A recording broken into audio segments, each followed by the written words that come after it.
Welcome back to my channel. Jangan lupa subscribe dan hidupkan tanda loncengnya ya. Next to video.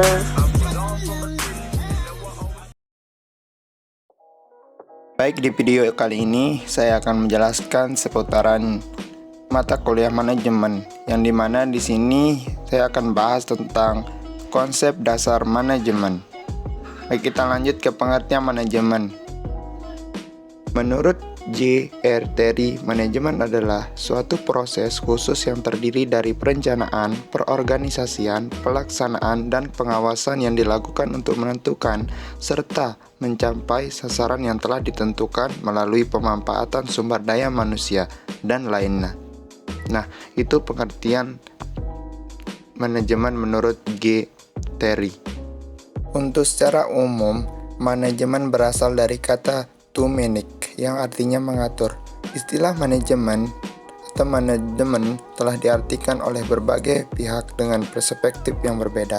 Misalnya pengelolaan, pembinaan, pengurusan, ketatalaksanaan, kepemimpinan, pemimpin, ketatapengurusan, administrasi, dan sebagainya.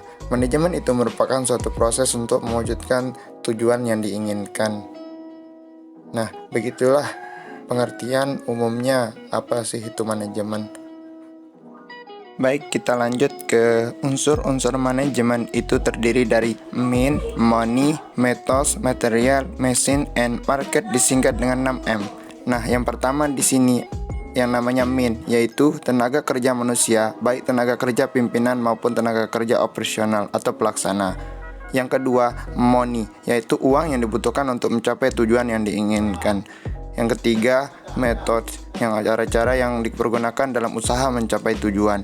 Yang keempat, material, yaitu bahan-bahan yang diperlukan untuk mencapai tujuan. Nah, yang kelima, mesin, yaitu mesin-mesin atau alat-alat yang diperlukan atau dipergunakan untuk mencapai tujuan. Yang keenam, market, yaitu pasar untuk menjual barang dan jasa yang dihasilkan.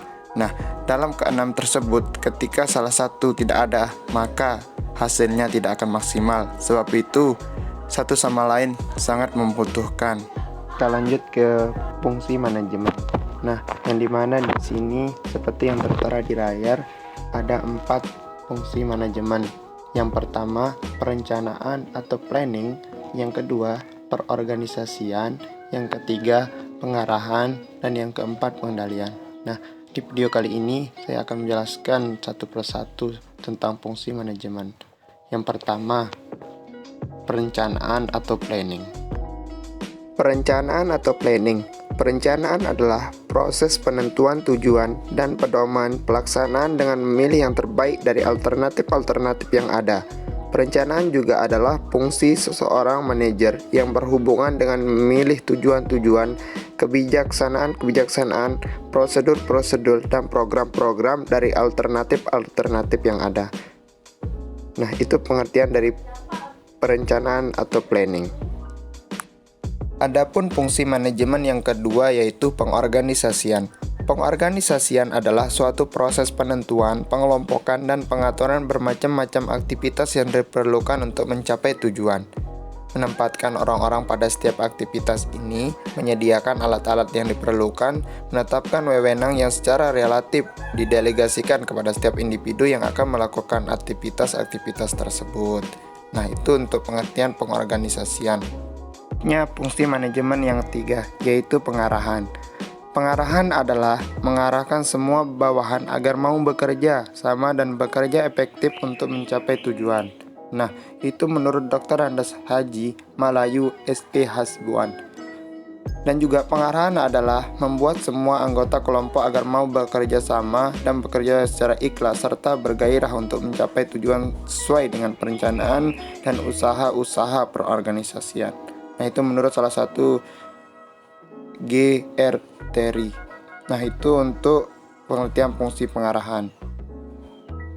Selanjutnya kita lanjut ke fungsi manajemen yang keempat, yaitu pengendalian. Pengendalian adalah proses pengaturan berbagai faktor dalam suatu perusahaan agar sesuai dengan ketetapan-ketetapan dalam rencana. Nah, itu tadi 4 fungsi manajemen yang sangat berperan aktif untuk mencapai suatu tujuan. Kita berbicara tentang pentingnya manajemen untuk mencapai tujuan. Pada dasarnya, kemampuan manusia itu terbatas, sedangkan kebutuhan tidak terbatas. Usaha untuk memenuhi kebutuhan dan terbatasnya kemampuan dalam melakukan pekerjaan mendorong manusia membagi pekerjaan, tugas, dan tanggung jawab. Dengan adanya pembagian kerja, tugas, dan tanggung jawab ini maka terbentuklah kerjasama dan ketertarikan formal dalam satu organisasi. Dalam organisasi ini maka pekerjaan yang berat dan sulit akan dapat diselesaikan dengan baik serta tujuan yang akan diinginkan tercapai. Adapun pentingnya manajemen karena yang pertama, pekerjaan yang berat dan sulit untuk dikerjakan sendiri akan lebih mudah penyelesaiannya jika terdapat pembagian kerja, tugas, dan tanggung jawab. Yang kedua, perusahaan akan dapat berhasil baik jika manajemen diterapkan dengan baik. Yang ketiga, manajemen yang baik akan meningkatkan daya guna dan hasil guna semua potensi yang dimiliki. Yang keempat, manajemen mengakibatkan pencapaian tujuan secara teratur. Dan yang kelima, manajemen merupakan suatu pedoman pikiran dan tindakan. Sebab itu, pentingnya manajemen dalam kehidupan sehari-hari untuk mencapai tujuan. Selanjutnya kita akan bahas tentang tujuan manajemen. Tujuan adalah sesuatu hasil yang ingin dicapai melalui proses manajemen. Tujuan yang dicapai selalu ditetapkan dalam suatu perencanaan, karena itu hendaknya tujuan ditetapkan jelas, realistis, dan cukup menantang untuk diperjuangkan berdasarkan pada potensi yang dimiliki. Jika tujuan jelas, realistis, dan cukup menantang, maka usaha-usaha untuk mencapainya cukup besar. Sebaliknya, jika tujuan ditetapkan terlalu mudah atau terlalu muluk, maka motivasi untuk mencapainya rendah. Jadi, semangat kerja karyawan akan termotivasi kalau tujuan ditetapkan jelas, realistis, dan cukup menantang untuk dicapainya.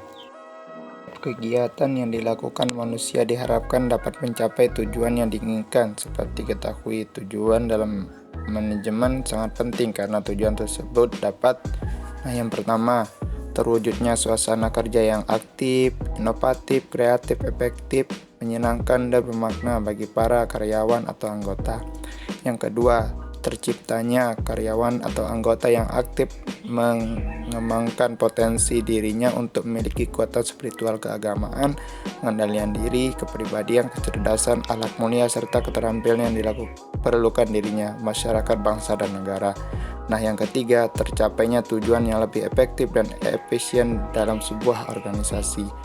Yang keempat, terbekalinya tenaga profesional dengan teori tentang proses dan tugas administrasi kepemimpinan atau tertunjangnya profesi sebagai manajer atau konsultan manajemen.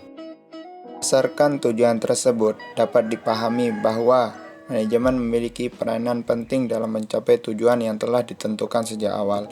Kesimpulannya, bahwasannya tujuan merupakan hal terjadinya proses manajemen dan aktivitas kerja.